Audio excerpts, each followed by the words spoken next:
ملائكته يصلون على النبي يا أيها الذين آمنوا صلوا عليه وسلموا تسليما اللهم صل على سيدنا ومولانا محمد وبارك وسلم صلاة وسلام عليك يا رسول الله صلى الله تعالى عليه وسلم. أعوذ بالله من الشيطان الرجيم. بسم الله الرحمن الرحيم.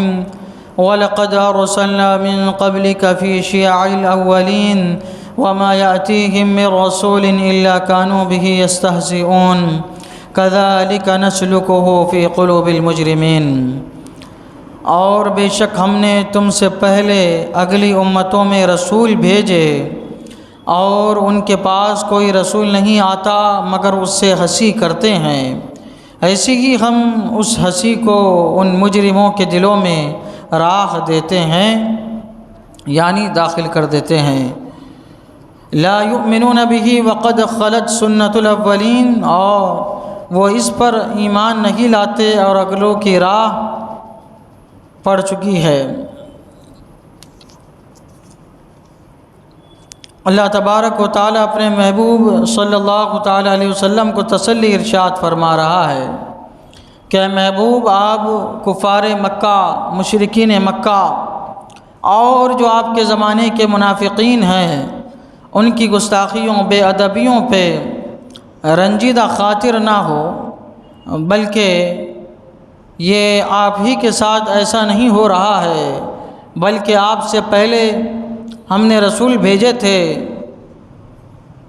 عظیم الشان رسول بھیجے، اور انہوں نے اپنے قوم کے درمیان، اپنے ملت کے درمیان، اپنی امت کے درمیان جب انہوں نے تبلیغ کی تو کچھ لوگوں نے جو ہے ان کا مذاق اڑایا، ان کی ہنسی اڑائی تھی، گستاخیاں کرتے تھے.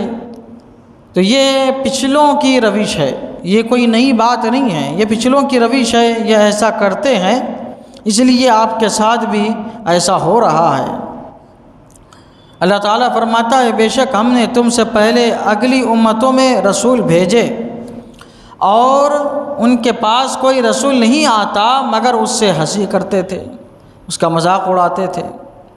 رسول کے ساتھ مذاق اڑانے کی سزا بہت بری ہے.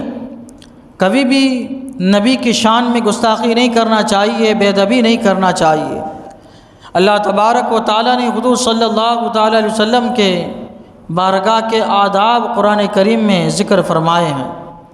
اللہ تعالیٰ فرماتا یا ایھا الذین آمنوا لا تقدموا بین یدی اللہ ورسولہ واتقوا اللہ ان اللہ سمیع علیم.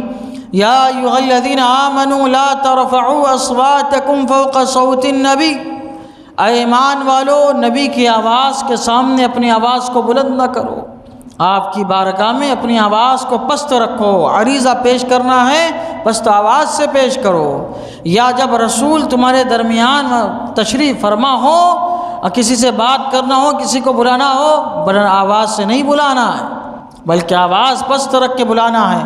ولا تجہروا لہ بالقول کجہر بعضکم لبعض، اور بلند آواز سے، جہر سے بات نہ کرو ورنہ کیا ہوگا. اللہ تعالیٰ فرماتا ہے ان تحبط اعمالکم وانتم لا تشعرون، تمہارے اعمال حبط ہو جائیں گے، ختم ہو جائیں گے اور تمہیں شعور بھی نہیں ہوگا، پتہ بھی نہیں چلے گا.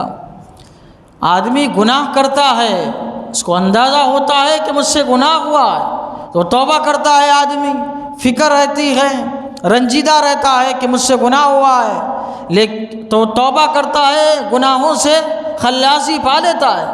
لیکن نبی کی شان میں بے ادبی، گستاخی کرنے والے کو اپنے اس گناہ کا اندازہ ہی نہیں ہوتا کہ وہ توبہ کر لے، بلکہ وہ اندھیرے میں رہتا ہے، وہ اپنے آپ کو اچھا سمجھتا ہے، لیکن اس سے بے ادبی گستاخی ہو چکی ہوتی ہے، اس کے اعمال ضائع ہو چکے ہوتے ہیں اور آخر میں اس کا انجام برا ہوتا ہے. اس لیے کسی بھی نبی کی شان میں بے ادبی، گستاخی ذرے سے بھی نہیں کرنا چاہیے، بچنا چاہیے، اور گستاخوں سے بھی بچنا چاہیے تاکہ ان کی صحبت میں رہ کے ویسے ہی نہ ہو جائے. معاذ اللہ رب العالمین. آج ہمارے درمیان لوگ ہمارے حضور صلی اللہ تعالیٰ علیہ وسلم کی شان میں طرح طرح سے گستاخیاں کرتے نظر آتے ہیں، آپ کی شان کو گھٹانے کی کوشش کرتے ہوئے نظر آتے ہیں. کبھی کہتے ہیں کہ نبی ہماری طرح ہی بشر تھے، معاذ اللہ رب العالمین۔ کبھی کہتے ہیں کہ آپ کو دیوار کے پیچھے کا علم نہیں تھا، غیب کا علم آپ کے پاس نہیں تھا۔ کبھی کہتے ہیں کہ معاذ اللہ یہ اور انسانوں کی طرح اور مسلمانوں کی طرح تھے اور ان کا انتقال ہو گیا، مر کے مٹی مل گئے، معاذ اللہ رب العالمین۔ اس طرح کی گستاخی کرتے ہیں۔ اور کیا لوگ جو ہے علم نہیں ہوتا، حضور علیہ الصلاۃ والسلام کی بارگاہ میں حاضری کتنی بڑی سعادت ہے، کتنی بڑی خوش نصیبی ہے۔ لوگ جب حاضری دے کے آتے ہیں، ہم نے ایک صاحب سے اپنے کان سے سنا، کہہ رہے ہیں وہاں مدینہ گیا تھا، میں مدینہ گیا تھا، وہاں پہ سلام کرا میں نے۔ وہ ایک شخص کہتا ہے کہ میں تو سعودی میں رہتا ہوں، جب بھی وہاں سے گزر ہوتا ہے جاتا ہوں، سلام ٹھوک کے آگے چلے جاتا ہوں، معاذ اللہ رب العالمین۔ اس طرح سے بے ادبیاں، گستاخی ہے یہ بھی حضور علیہ الصلاۃ والسلام۔ آج لوگ دیکھیے کتنے لوگ ہیں مدینہ شریف جاتے ہیں، عمرے کو جاتے ہیں تو کیا کہتے ہیں، ارے ہم تو جاتے رہتے ہیں، ہم تو جاتے رہتے ہیں۔ یہ سخت نازیبہ کلمہ ہے، جاتے رہتے ہیں، ایسا نہیں کہنا چاہیے۔ اللہ تبارک و تعالیٰ کی بارگاہ میں جاتے ہیں، اللہ کے رسول صلی اللہ علیہ وسلم کی بارگاہ میں حاضری کی سعادت نصیب ہوتی ہے، کہنا چاہیے اللہ کرم فرماتے رہتا ہے، ہم حاضری دیتے ہیں۔ ہمارے حضور صلی اللہ تعالیٰ علیہ وسلم کرم فرماتے ہیں، حاضری کی سعادت نصیب ہوتی ہے، ایسا کہنا چاہیے۔ ہم جاتے رہتے ہیں، ہم ابھی جا کے آئے، یہ نہیں کہنا چاہیے۔ یہ بھی کیا ہے، اچھے کلمات نہیں ہیں، ادب کے ساتھ رہنا ہے حضور علیہ الصلاۃ والسلام کی بارگاہ میں۔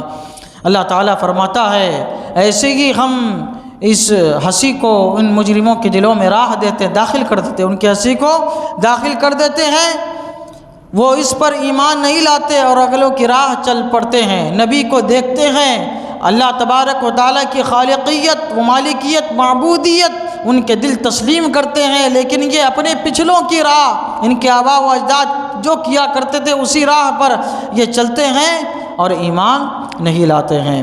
اللہ تعالیٰ کی بارگاہ میں دعا ہے قرآن شریف سیکھنے سمجھنے، اس کے مطابق ہم سب کو اپنی زندگی گزارنے کی توفیق عطا فرمائے، اور مولا تعالیٰ ہم سب کو حضور علیہ السلام اور اپنے تمام مقربین کا بے انتہا ادب و احترام کرنے کی توفیق عطا فرمائے، ہر قسم کی بدبی گستاخی سے ہم سب کو محفوظ و معمون فرمائے۔